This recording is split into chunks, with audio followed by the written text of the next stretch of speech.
The scent of pine and burning sage filled the ceremonial clearing, so thick I could taste it on my tongue, bitter and ancient, like the earth itself was watching. I stood at the very edge of the gathering, where the torchlight barely reached, my fingers twisted in the fabric of my simple dress. It wasn't fine like the others wore. No embroidered silk, no jewels catching the firelight. Just plain linen the color of cream, which everyone said matched my pale hair, but did nothing to make me stand out. Not that I wanted to stand out. I wanted to disappear. Around me, women preened and whispered, their excitement crackling through the air like electricity before a storm. The mate ceremony, the most important night of our lives, they said. The night when the Lycan king himself would choose his queen from among the unmated females of the pack. I watched them adjust their hair, pinch color into their cheeks, practice the tilt of their smiles. They looked like flowers turning toward the sun, desperate and beautiful. I felt like a weed. "Stand up straight, Celeste," my sister Mara hissed, appearing at my elbow. She was radiant in deep emerald. Her dark hair swept up to show the elegant line of her neck. Everything I wasn't. "You're slouching again.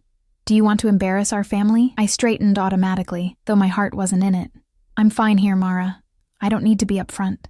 You're unmated and of age. You have to participate." Her eyes softened just slightly, and she squeezed my hand. "Who knows? Maybe tonight you'll surprise everyone." I didn't tell her that I didn't want to surprise anyone, that the thought of all those eyes on me, judging, comparing, finding me lacking, it made my chest tight and my breath shallow. I'd learned young that being seen meant being hurt. Better to be invisible. Better to be forgotten. The drums began. Deep, resonant, primal. They seemed to come from the ground itself, thrumming up through my feet and into my bones. The crowd shifted, parting like water, and I felt the change in the air before I saw him. King Silas Thornheart. Even his name tasted like power and darkness. I'd never seen him up close. Omegas like me didn't get close to royalty. But I'd heard the stories. Ruthless in battle. Cold as winter. A king who'd united the packs through strength and fear, who'd lost his first mate to war and never recovered. They said his heart had turned to stone the day she died, that he needed a queen, not for love, but for legacy. For heirs and alliances. He emerged from the forest path, and every woman in the clearing seemed to hold her breath. He was tall, broader than any man I'd ever seen, moving with a predator's grace that made something ancient and instinctive curl up tight in my stomach. His hair was black as midnight, longer than tradition demanded, tied back to reveal a face all sharp angles and hard lines. Scars marked his jaw, his neck, evidence of battles survived, but it was his eyes that stopped me cold. Gray. Storm cloud gray, and utterly, devastatingly empty. I recognized that emptiness. I'd seen it in my own reflection on the worst days, after my parents died, after the pack had decided I was too weak, too soft, too omega to matter, the kind of emptiness that comes from losing something you can't get back. The women surged forward, a wave of perfume and desperation. I stumbled back, pressed against the rough bark of an ancient oak. This was their moment, not mine. Let them have it. "My king," they called. "Please, my king." They displayed themselves like offerings, and I saw the calculation in it. The eldest daughter of the Beta pair, beautiful and trained in politics, the healer's niece, skilled and gentle. The warrior's sister, fierce and proud, each one a logical choice. Each one everything I wasn't. Silas moved through them like they were ghosts. His expression never changed. Not pleasure, not interest, not even acknowledgement. He scanned the crowd with those dead gray eyes, and I realized he was searching for something he didn't expect to find. Duty. This was just duty to him. My heart ached for reasons I didn't understand. The head elder stepped forward, ancient and bent, his voice carrying across the clearing. "King Silas Thornheart, before the moon and the ancestors, you have come to choose your mate. Do you see one worthy to stand beside you?" The silence stretched. I could hear the wind in the trees, the snap of torches, someone's nervous breathing. Silas's jaw tightened. "I see many worthy—" His words cut off. His head turned, sharp and sudden, like a wolf catching an unfamiliar scent. And his eyes, those empty gray eyes, locked directly onto me. My breath stopped. No, this wasn't happening. I was hidden in shadow, pressed against the tree. Invisible as I'd always been, he couldn't be looking at me, but he was walking. Through the crowd, women scattering like leaves before wind. His gaze never wavered, never left mine, and with each step closer, I felt something fundamental shift in the air between us. Heat. Recognition. Something old and undeniable that made my skin prickle and my wolf, my quiet, timid Omega wolf, raise her head for the first time in years. No. Please, no. He stopped 3 feet away. Up close, he was overwhelming. All power and darkness, and that devastating emptiness. But something flickered in his eyes as he stared at me. Something that looked almost like confusion, like pain. You, he said, and his voice was midnight gravel, rough with disuse. What's your name? My throat was dust. The entire pack was staring. I could feel Mara's shock, the other women's disbelief, the elders' confusion. Celeste, I whispered. My name is Celeste. Celeste, he repeated, tasting it, testing it. His eyes narrowed, searching my face like he was trying to solve a puzzle. Why do you hide? I'm not... I swallowed hard. I'm not hiding, my king. I'm not... Not what? He stepped closer, and I smelled him. Pine and smoke and something wild, something that called to every instinct I'd spent years suppressing. Not interested? Not worthy? His voice dropped lower. Not willing? I'm Omega, I said, and hated how small I sounded. I'm not. The others are stronger, better. I didn't ask about the others. His hand lifted, and I froze. But he didn't touch me, just held his palm near my face, close enough that I could feel the heat of his skin. I'm asking about you. Why? I wanted to scream. Why me? When you have your pick of the most beautiful, most powerful women in the kingdom, why would you notice the one person who spent her whole life trying not to be noticed? But I saw it then, in the fractional softening around his eyes. He recognized my emptiness because it mirrored his own. 2 broken things, finding each other in the dark. The elder cleared his throat. My king, perhaps you'd like to consider your options more carefully? Silas didn't look away from me. I've considered them. His hand dropped, but his eyes held mine captive. Celeste, will you accept my claim? The world tilted. This wasn't how it was supposed to happen. The king was supposed to choose a strong Luna, a political alliance, someone who could help him rule, not a broken Omega who could barely speak in front of crowds. But something in me, something I'd buried deep, whispered, what if this is your chance? What if hiding has kept you from living? I thought of my mother, gone 10 years now, who used to tell me that strength came in many forms, that softness wasn't weakness. I thought of how I'd made myself small, made myself invisible, and how lonely that invisibility had been. And I looked at this powerful, terrifying king who somehow saw me when no one else did. And I made a choice. Yes, I whispered. The forest erupted in shocked murmurs, but all I could hear was the sudden, sharp intake of his breath. All I could see was the first real emotion breaking through that empty gray gaze, relief, and something far more dangerous, hunger. The murmurs grew louder, transforming into waves of disbelief that crashed against my skin. I felt Mara's hand on my arm, her fingers digging in with barely concealed panic. Celeste, what are you doing? She hissed, low enough that only I could hear. You can't, But Silas raised one hand, and silence fell like a blade. The power in that simple gesture made my knees weak. This was what real authority looked like.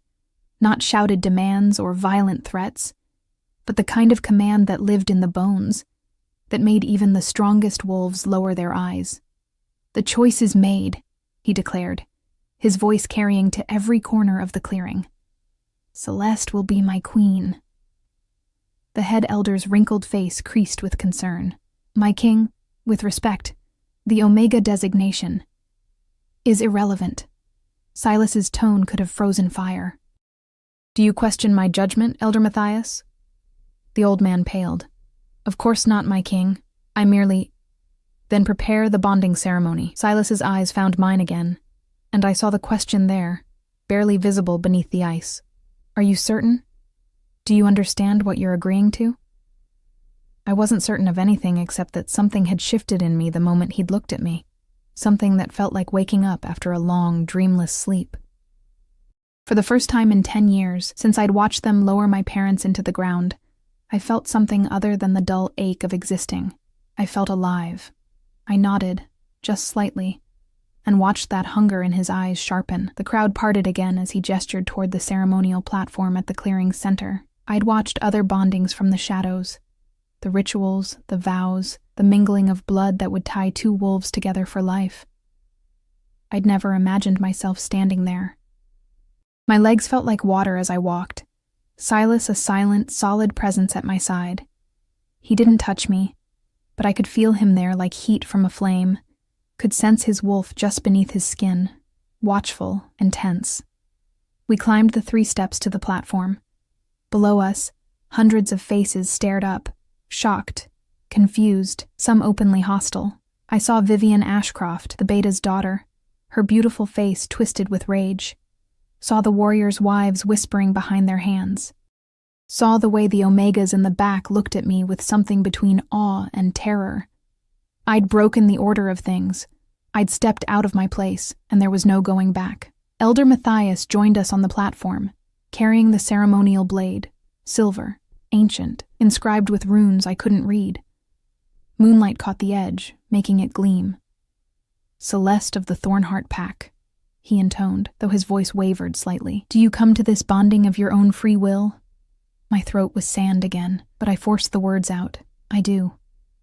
"And do you swear to stand beside your king, to honor the pack, to bear the weight of leadership with grace and strength?" Grace and strength. I had neither. But I had survived. I had endured. Maybe that counted for something. "I swear it." Silas's turn.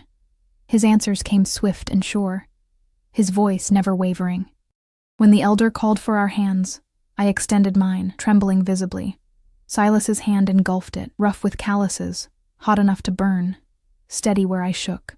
The blade pressed against my palm, a line of fire, bright and sharp. I bit my lip to keep from gasping as blood welled, dark in the moonlight. Silas didn't flinch when the blade cut him, just watched my face with that intense, searching gaze. "Join hands," Elder Matthias commanded, our palms pressed together, blood mingling. The moment our skin touched, something ignited. Not gentle, not soft. A wildfire that raced up my arm and straight into my chest, stealing my breath, making my vision blur. I heard Silas's sharp intake of breath, saw his eyes widen fractionally. He felt it too. The bond. Forming. Locking into place like pieces of a puzzle I hadn't known was incomplete. My wolf surged forward, no longer timid, crying out in recognition, "Mate, mate, mate," and beneath the shock, beneath the fear, I felt his wolf answer with the same wild, desperate call. We stood there, hands joined, blood mixing, while the bond settled into something permanent and unbreakable. When Elder Matthias finally spoke the words of completion, his voice seemed to come from very far away. "Before the moon and the ancestors, I declare you bonded, King Silas Thornheart and Queen Celeste Thornheart.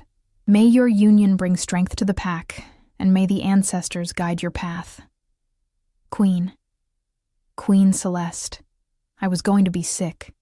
Silas's other hand came up, gentle despite its size, tilting my face toward his. "Breathe," he commanded softly, for my ears alone. "Just breathe, Celeste." I dragged in air, found his eyes, and saw something in them that steadied me. Not love, not yet, maybe not ever, but understanding, recognition. We were both drowning, and we Whether just we'd tied sink or ourselves swim together. remained to be seen. The crowd erupted in obligatory cheers, but beneath the noise, I heard the discontent, the confusion, the anger. I'd just become the most hated woman in the pack, and as Silas led me down from the platform, his hand still wrapped around mine, our blood still wet between our palms. I wondered what price I would pay for saying yes to a king who saw me when I'd spent my whole life invisible. The answer came sooner than I expected. The king's chambers were nothing like I'd imagined.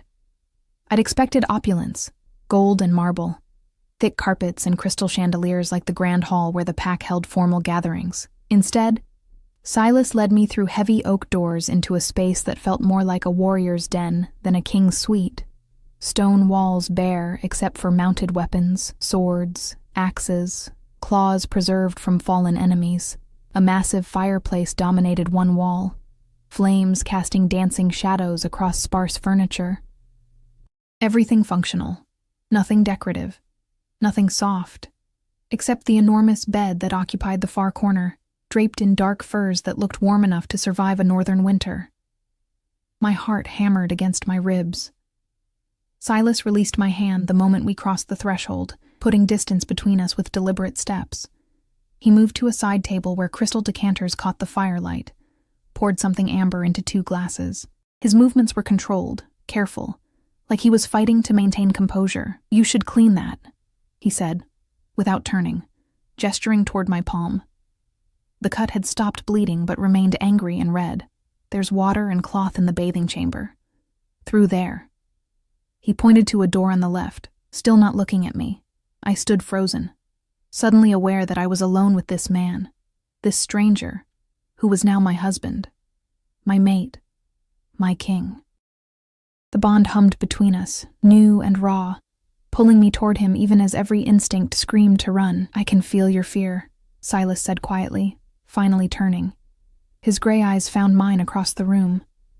"Your heart is racing so fast I can hear it." Heat flooded my cheeks. "I'm sorry, Don't apologize." He set down the glass he'd been holding with a sharp click. "You have every right to be afraid.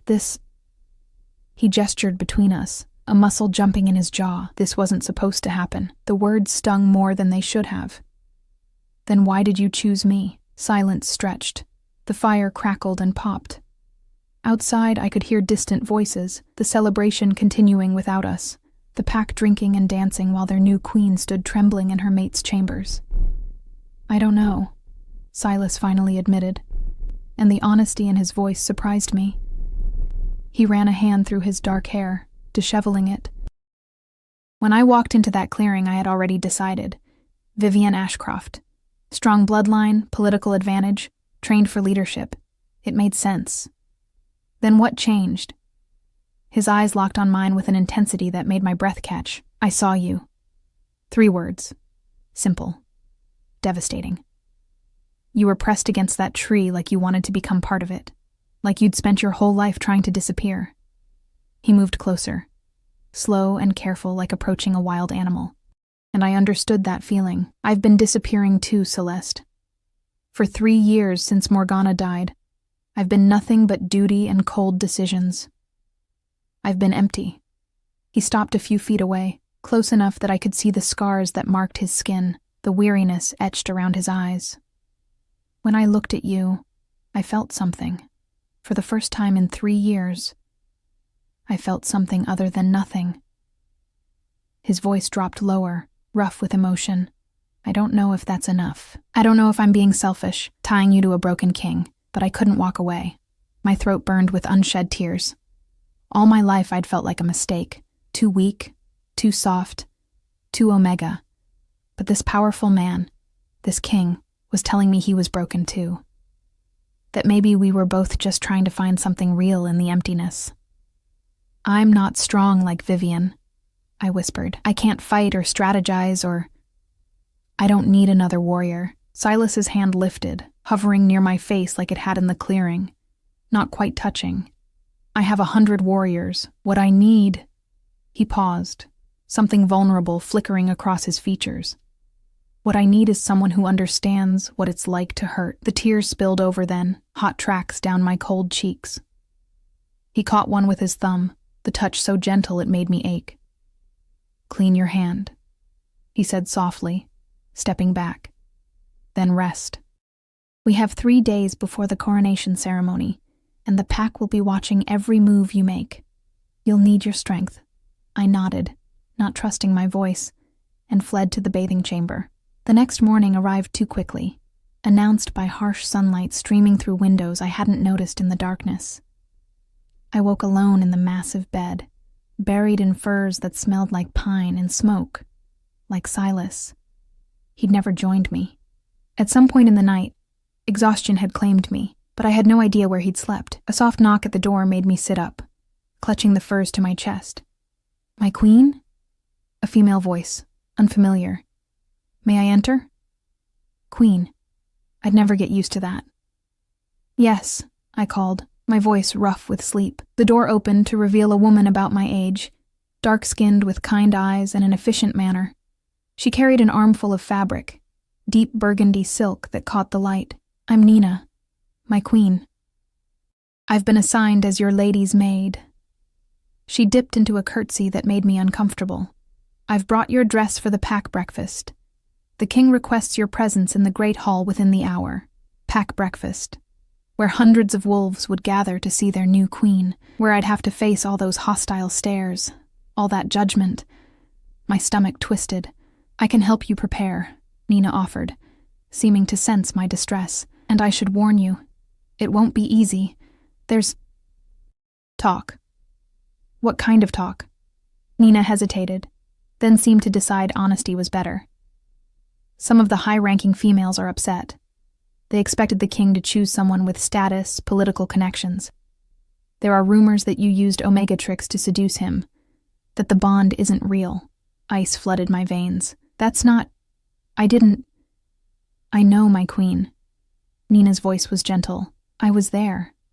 I saw what happened. But facts don't always matter when people want to believe a story." She helped me dress, her hands quick and skilled, transforming me into something that looked almost regal.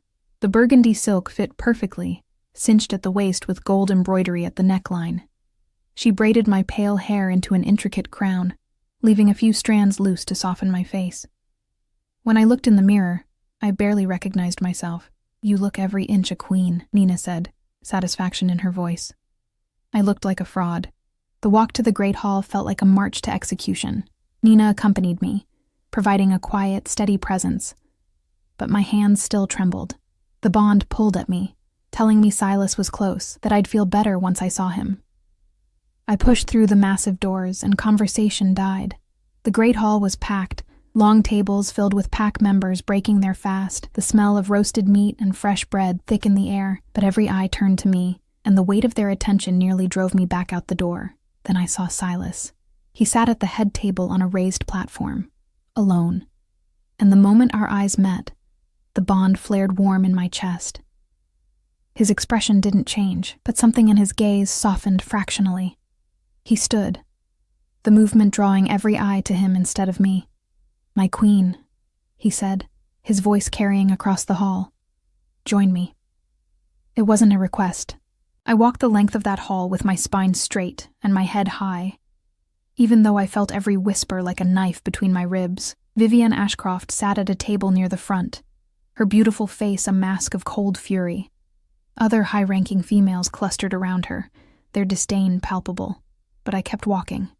Silas pulled out the chair beside him, the queen's chair, and I sank into it gratefully. Up close, I could see the shadows under his eyes. He hadn't slept either. "You look beautiful," he murmured, low enough that only I could hear. The compliment warmed me more than it should have. "You look tired." A ghost of a smile touched his lips. "Honest. I appreciate that." He gestured to the servers, and they rushed forward with plates laden with food. "Eat. You'll need your strength." "You said that last night." "Because it's true." He leaned closer, his shoulder brushing mine. "The pack elders want to meet with you this afternoon. They'll test you, try to find weaknesses, and tonight there's a gathering of the high-ranking families. They'll test you too, in different ways." My appetite vanished. What do I say? How do I be yourself? His hand found mine under the table, squeezed gently. The touch sent warmth racing up my arm. "Don't try to be what they expect. It won't work anyway." Before I could respond, a commotion near the entrance caught my attention. A group of warriors entered, their gear dusty from travel, expressions grim.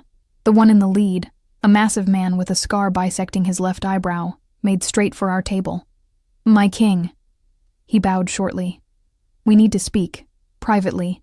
It's urgent." Silas's hand tightened on mine before releasing. "Report, Commander Grayson." Grayson's eyes flicked to me, hesitation clear. Silas's voice turned cold. "She is your queen. Whatever you have to say to me, you say in front of her." The commander's jaw worked, but he nodded. "There's been an attack. 3 villages along the northern border. 17 dead, twice that many injured. The attackers left their mark." He placed something on the table, a piece of cloth, burned at the edges, with a symbol painted in what looked like blood. A wolf's head, split down the middle. Silas went very still beside me, the kind of stillness that preceded violence. The shadow fangs. "Yes, my king. They're getting bolder. This is the 4th attack in 2 months." My heart pounded. The shadow fangs were a rogue pack, violent, territorial, refusing to accept Silas's rule. I'd heard stories of their brutality, their hatred of the unified packs. "Assemble the war council," Silas commanded, his voice like iron. "We meet in 1 hour." Grayson bowed and left. The hall had fallen silent, everyone straining to hear. Silas stood, pulling me up with him. "Forgive me," he said, loud enough for the pack to hear. "Duty calls.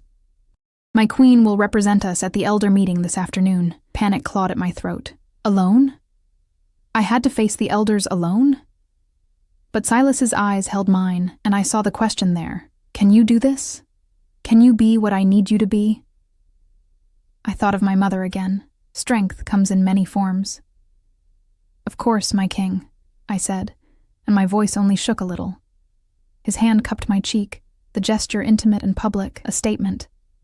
"I trust you," he said quietly. Then he was gone, striding from the hall with Commander Grayson, leaving me standing alone on the platform, hundreds of eyes boring into me.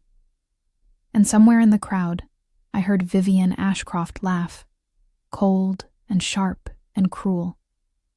The Elder Council chamber smelled of old wood and older magic.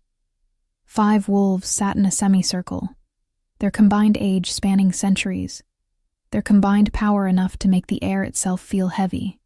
I stood before them in my burgundy silk, Nina having left me at the door with an encouraging squeeze of my hand, and tried not to let them see how my knees shook. Elder Matthias sat at the center, flanked by the others. Elder Roslyn, sharp-eyed and severe. Elder Cormac, broad and battle-scarred. Elder Thea, whose kind face didn't match the steel in her gaze. And Elder Vincent, the youngest at barely 60, who watched me with open skepticism. "Queen Celeste," Matthias began, his voice formal and cold. "Please sit." I sank into the single chair facing them, feeling like a student called before disappointed teachers. The bond pulled at my chest, searching for Silas, but he was somewhere in the War Council chambers, dealing with real threats while I faced this interrogation. "We asked you here," Elder Roslyn said, her voice crisp, "because there are concerns, questions that must be answered before the coronation ceremony." "I understand," I managed, though I didn't, not really. "Do you?" Elder Vincent leaned forward, his eyes hard. "You're an Omega. No Omega has ever been queen in the 1,000-year history of our pack. Your bloodline, while respectable, holds no political power. You have no training in leadership, no experience in pack politics, no demonstrated strength in combat or strategy." Each word landed like a blow. I'd known all this, but hearing it spoken aloud by the pack's most respected elders made it feel impossibly real. "So tell us," Vincent continued, "why should we accept you as our queen?" The silence that followed felt like a test. 5 pairs of ancient eyes studied me, waiting for me to crumble, to prove their worst fears correct. I thought of Silas's words, "Be yourself. Don't try to be what they expect." "You shouldn't," I said quietly. The elders exchanged glances. Matthias's eyebrows rose. "Excuse me?" "You shouldn't accept me because of my bloodline or my strength or my political connections. You're right. I have none of those things." I met each of their gazes in turn, forcing myself not to look away. But King Silas didn't choose me for those reasons. He chose me because he saw something in me that he needed. And maybe Maybe what the pack needs isn't another warrior queen. And what does the pack need? Elder Thea asked, her voice deceptively gentle. Someone who remembers what it's like to be vulnerable. The words came from somewhere deep. Somewhere I'd kept locked away. Someone who knows what it feels like to be overlooked, dismissed, considered weak. Half our pack are omegas and lower-ranked wolves who spend their lives being invisible. When was the last time a queen understood them? Truly understood them? Strength leads, Elder Cormac growled. It's always been so. Strength protects, I countered, surprised by my own boldness, but compassion sustains. My mother taught me that before she died. She was Omega too, and she held our family together through things that would have broken stronger wolves. That's a different kind of strength. Elder Rosalind's stern face softened almost imperceptibly. Your mother was Sarah Whitewood, wasn't she? Yes, Elder. I knew her. She was remarkable. Rosalind's fingers drummed on the arm of her chair.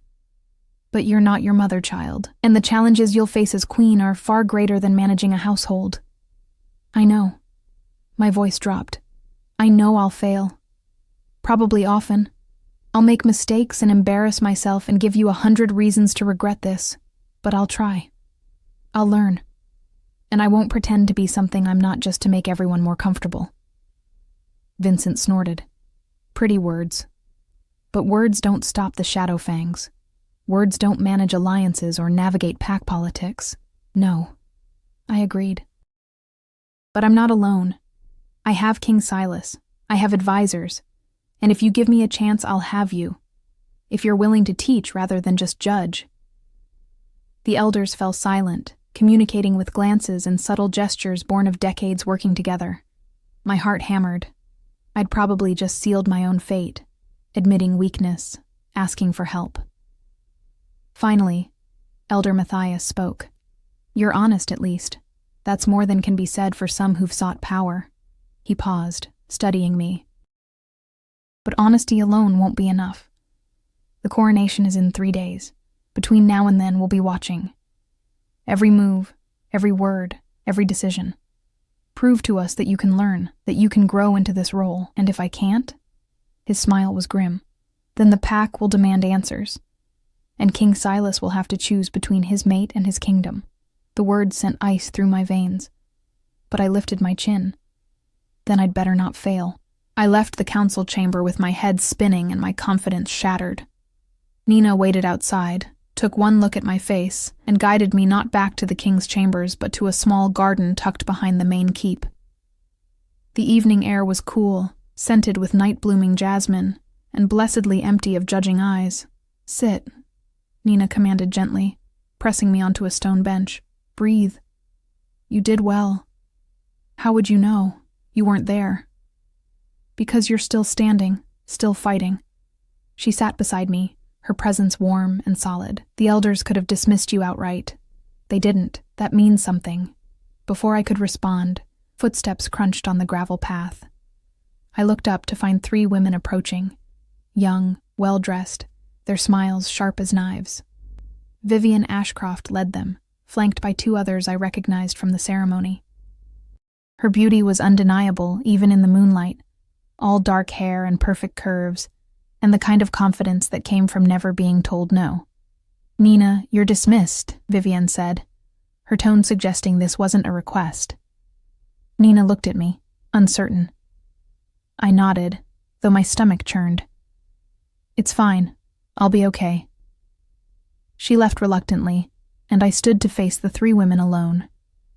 Queen Celeste, Vivian purred, making my title sound like an insult. We thought we'd welcome you properly.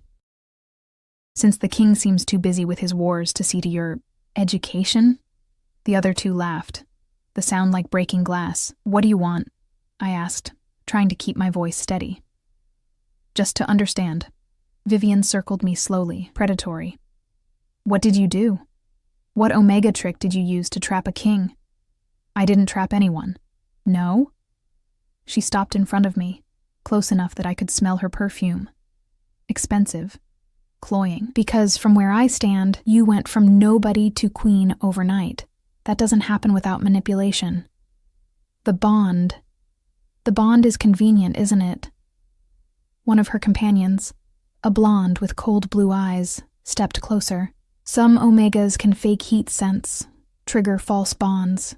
Is that what you did? Horror flooded through me. That's not possible. You can't fake a true mate bond. Can't you?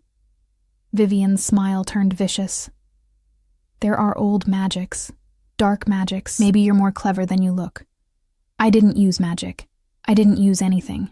My hands clenched into fists. King Silas chose me. I don't know why, but he did. And I said yes. That's all that happened. Liar. The third woman, a redhead with a warrior's build, shoved me backward. I stumbled, caught myself on the bench. You're playing games above your station, Omega. And when the king realizes his mistake, when this false bond breaks, you'll be nothing again. It's not false, I whispered, but doubt crept in. Could they be right? Could the bond I felt humming in my chest be somehow manufactured? No. I'd felt Silas's wolf call to mine, felt the recognition that went soul deep. Hadn't I? 3 days, Vivian said softly, leaning close. That's all you have until the coronation. 3 days to prove yourself worthy, or the pack will tear you apart, and when they do, I'll be standing beside Silas, where I always should have been. She turned to leave, her companions following, but paused to deliver one final blow. Oh, and Celeste, your sister Mara sends her regards. She agrees with us, you know, thinks you've made a terrible mistake. Even your own family knows you're not fit for this. They left me there in the garden, their laughter echoing off the stone walls. I sank onto the bench, their words circling like vultures. False bond. Dark magic. Not fit, not worthy. Even Mara thought I'd made a mistake. The bond pulsed in my chest, and I pressed my hand over my heart, trying to feel the truth of it. Was it real? Or had I been fooling myself? Celeste. I jerked upright. Silas stood at the garden entrance, still in his war council clothes, exhaustion carved into every line of his face. But his eyes, those gray eyes that had seen me when no one else did, blazed with concern.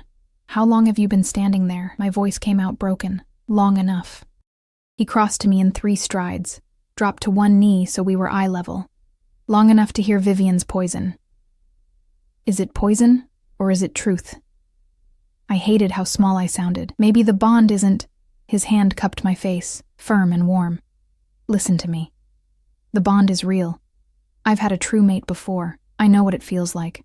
How it settles into your bones. This is real, Celeste. Whatever doubts they planted, they're lies. Then why me? The question burst out desperate. Why not someone strong like Vivian? Someone who could actually help you? Because strength isn't just physical power. His thumb brushed my cheekbone, wiping away a tear I hadn't known I'd shed. You stood before the elders today, alone, and you didn't break. You admitted weakness and asked for help instead of pretending you had all the answers. That takes more courage than any battle I've fought. They're watching me, waiting for me to fail. Then don't fail. He stood, pulling me up with him. Not because you're perfect, but because you refuse to give up. That's all leadership is, Celeste. Making the choice to keep going when everything in you wants to run. I looked up at him. This powerful king, who somehow believed in me, and felt something shift, not the bond. Something deeper. A tiny seed of belief taking root. Maybe I could do this. Maybe I could be what he needed. The War Council, I said, remembering. The Shadowfangs. His expression hardened. We're sending a response force to the northern border tomorrow. I'll be leading them. Ice replaced the warmth in my veins. You're leaving? For 2 days. We need to show strength, establish a perimeter. His hands settled on my shoulders, which means you'll be alone here. The coronation is the day after I return. Can you handle the pack until then? No. I wanted to scream. I couldn't handle them for 2 hours, let alone 2 days. But I thought of my mother's strength, of Silas's faith in me, of the choice I'd made in that clearing to stop being invisible. Yes, I said, I can handle it. He searched my face, then pulled me close, his arms wrapping around me in the first real embrace we'd shared. I melted into him, breathing in his scent, feeling his heartbeat steady against my cheek. "I'm sorry," he murmured into my hair. "I'm sorry I have to leave you so soon. I'm sorry this is so hard." "Don't be sorry. Just come back." His arms tightened. "I'll always come back to you. It was a promise. A vow." And when he pulled back to look at me, I saw something in his eyes that made my breath catch. Not love. Not yet. But the beginning of it. Silas left before dawn, slipping from our chambers while I pretended to sleep. I felt him go through the bond, a sharp tug, then a hollow ache that settled in my chest like a stone. 2 days. I could survive 2 days. I lasted until noon before everything fell apart. It started at the training grounds. Nina had suggested I observe the warriors' morning drills, show my face, let the pack see their queen taking interest in their lives. Sound advice.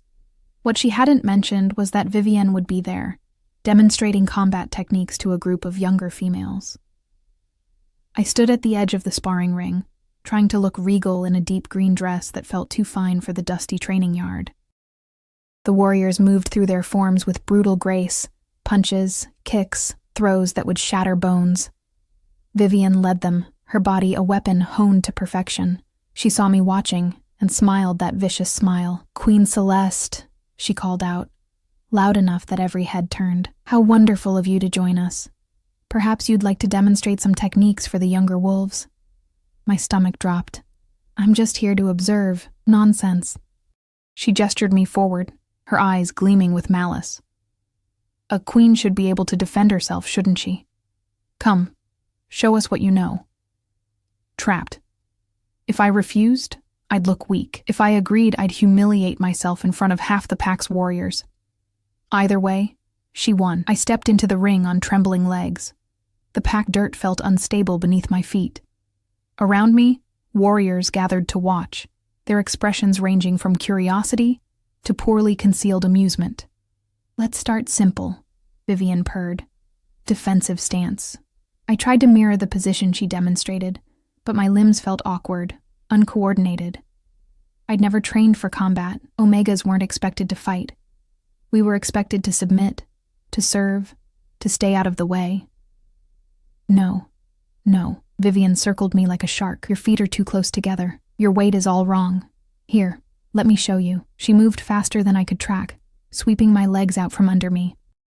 I hit the ground hard, air exploding from my lungs, pain shooting up my spine. Laughter rippled through the watching crowd.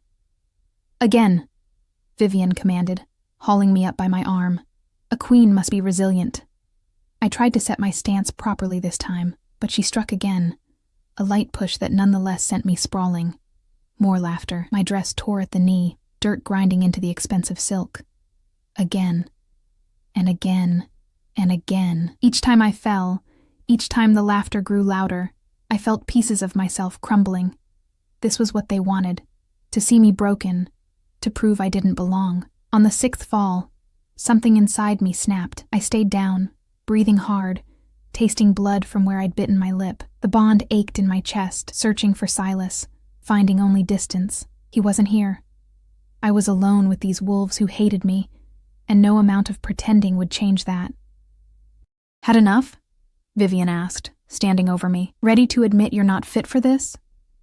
I looked up at her perfect, cruel face, and made a choice. Not to fight. I'd lose that battle. But to be honest.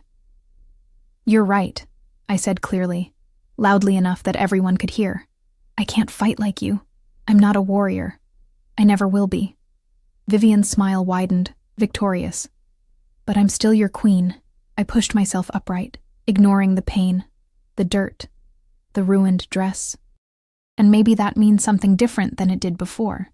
Maybe it means having a queen who understands what it's like to fall, who knows what it's like to be weak. I turned to face the gathered crowd, found the faces of other Omegas watching from the back, maintenance workers, servers, the invisible ones. They stared at me with something like hope. "I'll never be the strongest," I continued. "But I can learn, I can try. And I won't pretend to be something I'm not just to make you feel more comfortable with your king's choice." The words echoed in the sudden silence. Vivienne's face twisted with rage, but before she could respond, A commotion at the training ground entrance cut through the tension. Commander Grayson appeared, his expression grim, blood staining his armor. Behind him, warriors carried a stretcher, and my heart stopped. Please, not Silas. Please, but it wasn't Silas on that stretcher. It was a young warrior I recognized from the pack gatherings, his face pale, his breathing shallow, dark stains spreading across makeshift bandages. "We need the healers," Grayson barked. "Now!" The crowd scattered into action. I stood frozen as they rushed past me, carrying the injured warrior toward the healing wards. Grayson's eyes met mine briefly, and I saw the weight in them. More were coming. This wasn't the last. I ran. Not away. Toward. I followed them to the healing wards, ignoring Nina's protests when she materialized at my side. The wards were chaos, healers shouting orders, the smell of blood and herbs thick in the air, injured warriors being tended on every available surface. "My queen, you shouldn't be here," the head healer said, trying to block my path. "This is no place for what? For the queen?" I pushed past her, saw the young warrior from the stretcher being laid on a cot. His eyes were glazed with pain, and he couldn't have been more than 19. What can I do? How can I help? The healer, an older woman named Meredith, stared at me like I'd grown a second head. "You want to help? Tell me what to do." Something shifted in her expression. She thrust a bundle of clean cloth at me. "Hold pressure on his side wound while I prepare the healing salve, and talk to him. Keep him conscious." I pressed the cloth against the warrior's side, felt hot blood seep through, and fought down nausea. His eyes found mine, confused and afraid. "What's your name?" I asked, trying to keep my voice steady. Jacob," he gasped. "Jacob, I'm Celeste. You're going to be fine. Meredith is the best healer in the pack." I had no idea if that was true, but he needed to hear it. "Tell me about yourself. Do you have family?" He nodded weakly. "Sister, little sister. Emma, she's only 12. Emma's lucky to have a brother like you, a warrior brave enough to fight for the pack." I pressed harder as blood kept flowing. "What does Emma like to do?" "Horses," he whispered. "Loves horses. Wants to work in the stables. Then you have to get better so you can see her ride. Can you do that for me, Jacob? Stay strong?" His hand found mine, gripping weakly. "You're not what they say. You're..." His eyes fluttered closed. Panic seized me. "Meredith!" She was there in an instant, her hands glowing with the soft green light of healing magic. "I've got him. You did well, my queen. Step back now." I stumbled away, my hands covered in Jacob's blood, and saw that the entire healing ward had gone quiet. Every healer, every injured warrior, every attendant, they were all staring at me, not with mockery, not with contempt, with something like respect. Word spread faster than wildfire. By evening, the entire pack knew that their new queen had spent the afternoon in the healing wards, tending to wounded warriors, getting blood on her dress and dirt under her nails, that she hadn't flinched, hadn't complained, hadn't acted above the work. I sat in Silas's chambers as night fell, staring at my cleaned hands. Jacob would survive. Meredith had told me so before I left. Emma would have her brother back.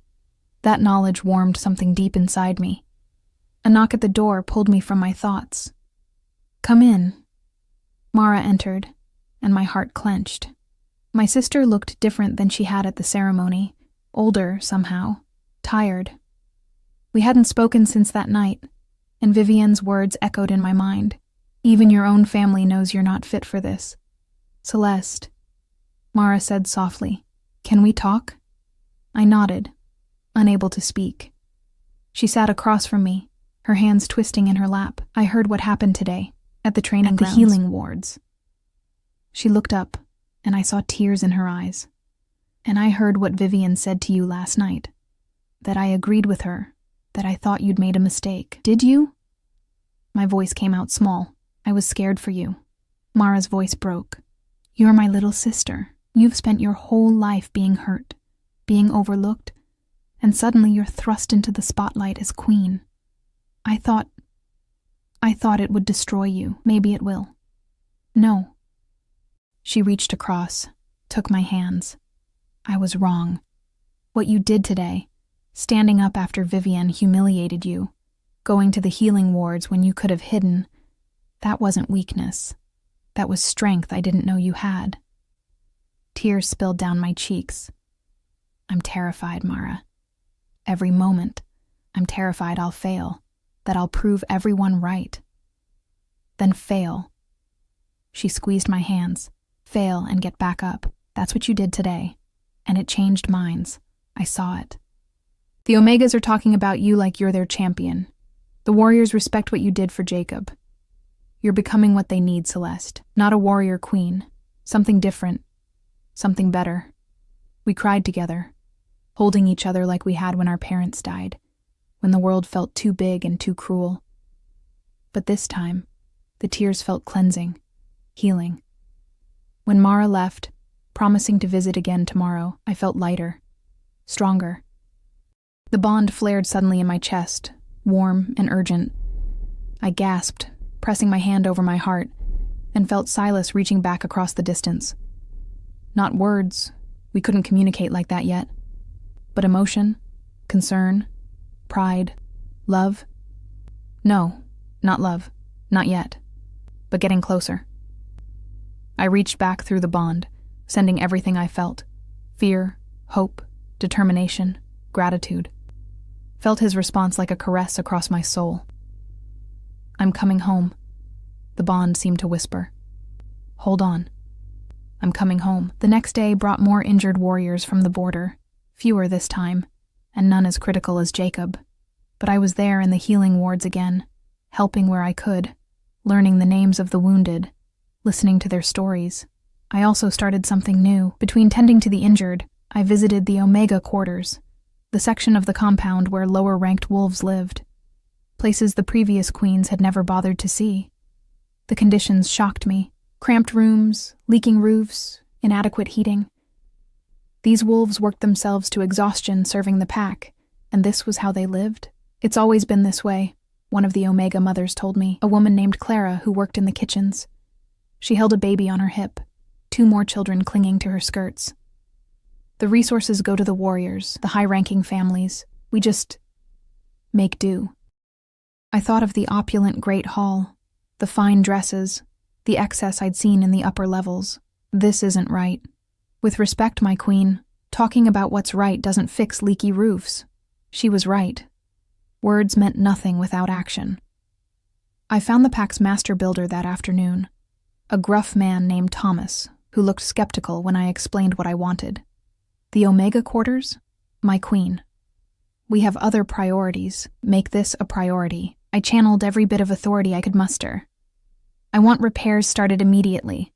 The roofs fixed, the heating improved, the rooms made livable. Can you do that?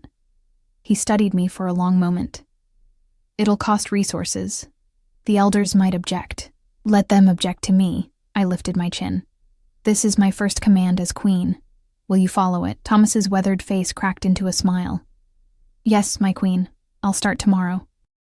That night, as I lay alone in Silas's massive bed, the bond hummed warm and strong. He was closer now, maybe a few hours away. I could feel his anticipation, his eagerness to return, and I realized something that made my breath catch. I wasn't afraid anymore, not of being queen, not of the pack's judgment, not even of failing, because I'd already failed, publicly, painfully, at the training grounds, and I'd survived. I'd gotten back up. I'd found my own kind of strength. When Silas walked through those doors tomorrow, he'd find a different woman than the one he'd left. Not a warrior queen, not a political mastermind, but someone who was learning, growing, becoming. And maybe that was exactly what he needed, what we both needed. Silas returned with the sunrise, his armor dusty and blood-stained, but his eyes bright with relief. I met him in the courtyard where he dismounted, and the moment our eyes locked, the bond sang so loudly it drowned out everything else. He crossed to me in long strides, pulled me into his arms without a word, and buried his face in my hair. I felt him trembling, this powerful king, shaking with the force of coming home. "You're safe," he murmured against my temple. "Thank the ancestors, you're safe." Did you think I wouldn't be? I pulled back to look at him, saw the shadows in his gray eyes. What happened at the border? His jaw tightened. Later. First, tell me what happened here. I felt everything through the bond. Your pain, your fear, then something else. Something that felt like triumph? Heat flooded my cheeks. I may have made some enemies and some friends. Over breakfast in our chambers, I told him everything. Vivian's attack at the training grounds, my humiliation, the healing wards, Jacob, the Omega quarters. He listened without interrupting, his hand finding mine across the table, his thumb tracing circles on my palm. When I finished, he was quiet for a long moment. Then, "You're remarkable." I laughed, the sound brittle. "I got knocked on my ass 6 times and ruined a dress. You got back up 6 times, and you turned humiliation into an opportunity to serve." His eyes held mine, intense and warm. "Do you know what the warriors are saying? That their queen has the heart of a healer. That she doesn't hide from blood or pain. Commander Grayson told me this morning that morale has never been higher among the lower ranks, but Vivian will always hate you. She wanted power, and you have it." He stood, pulled me up to face him. "But she doesn't have the pack's heart. You're winning that, Celeste. One choice at a time." His hands cupped my face, and I saw something new in his expression. Something that made my breath catch and my heart race. "The coronation is tomorrow," he said softly. "One more day and you'll be officially queen. Are you ready?" "No," I admitted, "but I'll do it anyway." He smiled, a real smile that transformed his face, made him look years younger. "That's my queen." Then he kissed me. Not the chaste press of lips from our bonding ceremony, but something deep and claiming and achingly tender. I melted into him, tasting smoke and rain and coming home. The bond flared between us, no longer tentative but strong as steel cables, binding us together. When we finally broke apart, both breathless, his forehead rested against mine. "I'm falling in love with you," he whispered. "I didn't think I could feel this again. After Morgana, I thought that part of me died. But you make me want to live again, to feel again." Tears streamed down my face. "I love you too. I think I have since that first night when you saw me. I'll always see you." His thumbs wiped away my tears. "Always, Celeste." The coronation ceremony was held in the Great Hall, transformed into something magical. Thousands of candles cast dancing light across stone walls, hung with banners representing every pack family. The entire kingdom had gathered, not just our pack, but representatives from allied territories, neighboring kingdoms, wolves who'd traveled for days to witness this moment. I stood in an antechamber, staring at my reflection. The coronation gown was breathtaking. White silk embroidered with silver thread, the pattern forming wolves running up the skirts toward a full moon on the bodice. My pale hair had been left mostly down, crowned with a circlet of silver and moonstone that caught the light. I looked like a queen. I felt like Celeste, just Celeste, trying not to throw up. "Breathe," Nina commanded, adjusting my sleeves for the 100th time. "You've faced worse than this." "Have I?" Mara appeared in the doorway, stunning in deep blue. "The elders are ready. The pack is assembled." She crossed to me, took my hands. "And you're going to be amazing." Music swelled from the great hall, ancient, powerful, the kind of music that spoke of wolves and moons and magic older than memory. My cue. Nina opened the doors, and I stepped into my future. The hall fell silent as I entered. Every eye turned to me, and I felt the weight of their attention like physical pressure. But I kept my spine straight, my head high, my steps measured and sure. Silas waited at the far end on the raised dais, magnificent in formal black, his crown already in place, a simple circlet of silver and iron that somehow made him look even more powerful. His eyes found mine, and the bond wrapped around me like armor. "You can do this," it whispered. "We can do this. Together." I walked the length of that hall alone, past hundreds of watching faces, some friendly. The Omegas I'd helped, the warriors from the healing wards, Mara and Nina, and even gruff Thomas the Builder. Some hostile. Vivian and her followers, wolves who would never accept an Omega Queen. Some simply curious, waiting to see what I would become. I climbed the steps to the dais, stood before the 5 elders who would crown me. Elder Matthias held the Queen's crown, delicate silver worked into the shape of flowering vines, set with moonstones that glowed softly in the candlelight. Celeste Thornheart, he intoned, his voice carrying to every corner. You have been chosen by our king, accepted by our pack, tested by time and trial. Are you prepared to take the oath of queenship? I am. Then repeat after me.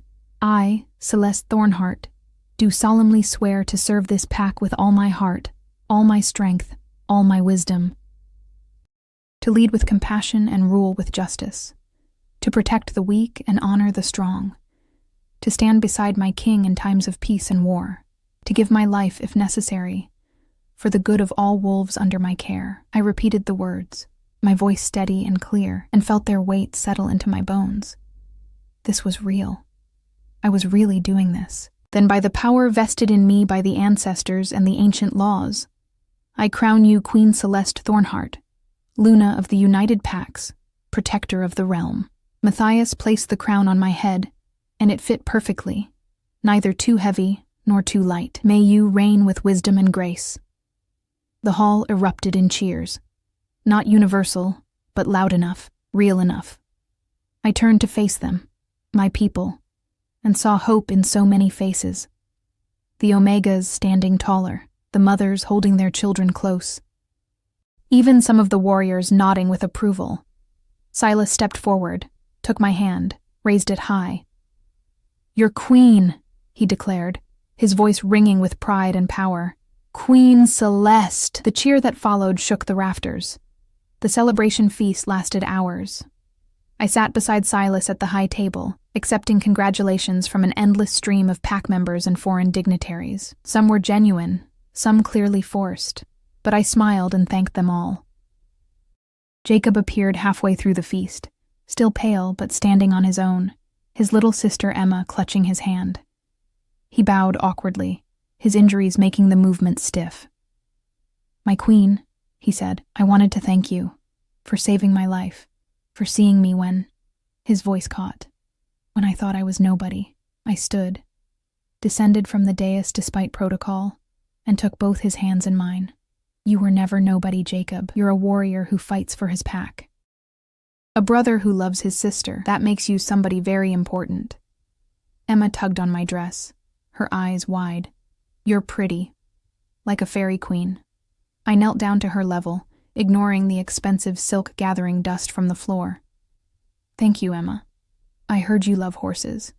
Would you like to visit the royal stables sometime? Maybe help care for the king's mounts? Her face lit up like sunrise. Jacob's eyes filled with tears. That moment, that simple, perfect moment, felt more important than the crown on my head. Later, as the celebration wound down and guests began to depart, Silas found me on the balcony overlooking the pack grounds. The moon hung full and bright above us, casting silver light across everything it touched. Hiding? He asked, sliding his arms around me from behind. I leaned back into his warmth, just thinking. About how 3 days ago I was nobody, invisible. And now... I gestured at the crown, the grounds below where wolves still celebrated, the future stretching out before us. Now I'm responsible for all of them. Scared? Terrified. I turned in his arms to face him, but also... excited? Is that wrong? No. He kissed my forehead, tender and sweet. It means you're exactly who you need to be. We stood there in the moonlight, 2 broken people who'd found each other, who'd learned that strength came in many forms. I thought about everything that had brought me here. The pain, the fear, the choice to be seen instead of hidden. The Omega quarters, I said suddenly. Thomas started repairs today, but there's so much more that needs doing.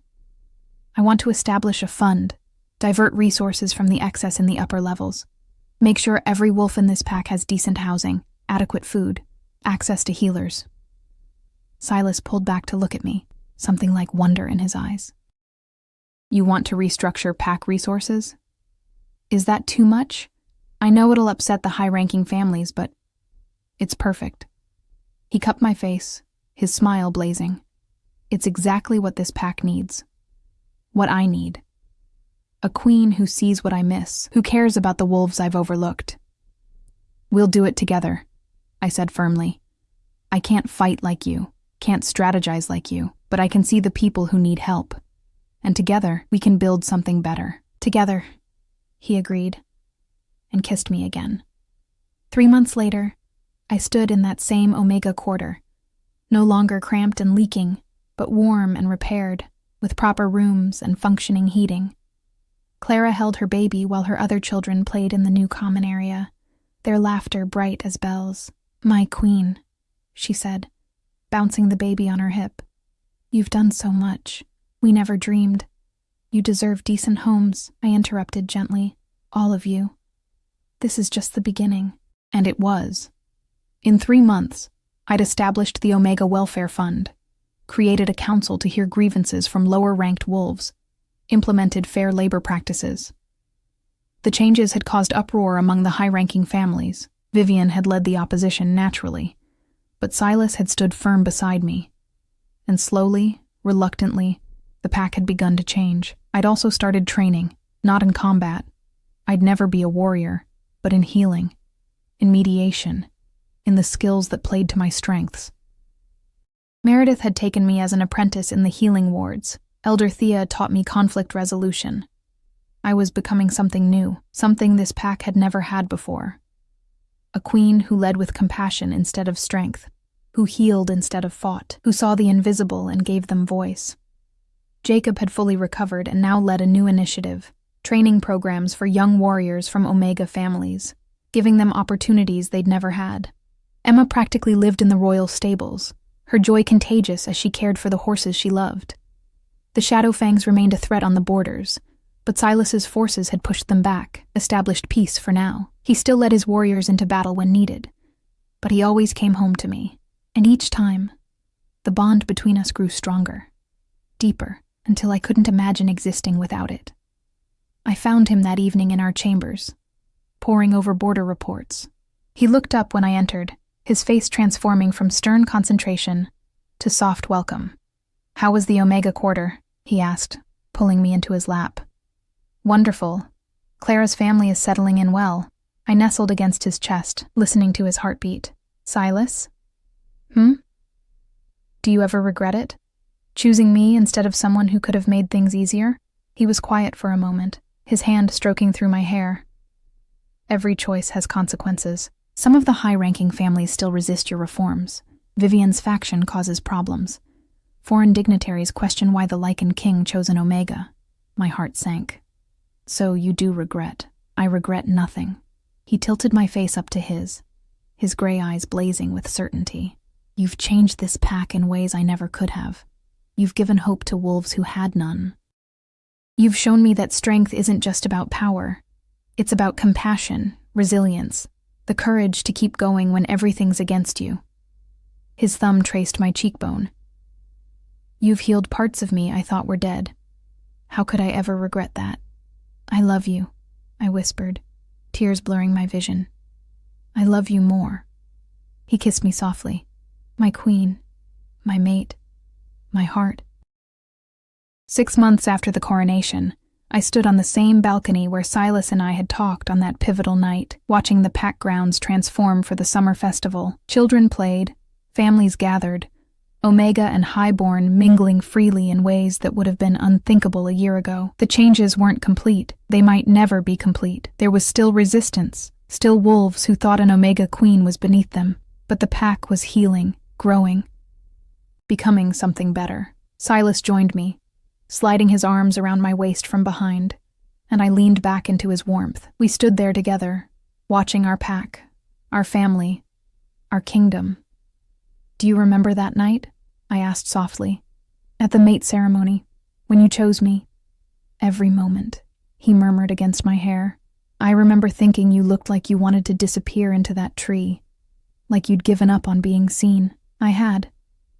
I turned in his arms to face him, reaching up to cup his scarred face. But you saw me anyway. You saw past the Omega, past the fear, past everything I'd used to hide, and you gave me a chance to become something more. You were always something more, he corrected. I just gave you the space to show it. I kissed him then, soft and sweet and full of everything we'd built together. When we broke apart, his forehead rested against mine, his hands cradling my face like I was something precious. I have news, I whispered. He pulled back, searching my expression. What kind of news? I took his hand, placed it over my stomach, watched as understanding dawned in his eyes. Wonder, joy, love so fierce it took my breath away. Are you certain? His voice shook. Meredith confirmed it this morning. We're going to have a child, Silas. An heir. He dropped to his knees, pressed his face against my stomach, and I felt him trembling. When he looked up, tears tracked down his scarred cheeks. Thank you, he whispered. Thank you for saying yes that night. Thank you for being brave enough to be seen. Thank you for loving me. I sank down to kneel with him, our foreheads touching, our hands intertwined. Thank you for seeing me, for believing I could be more than what everyone said I was, for loving the broken parts of me.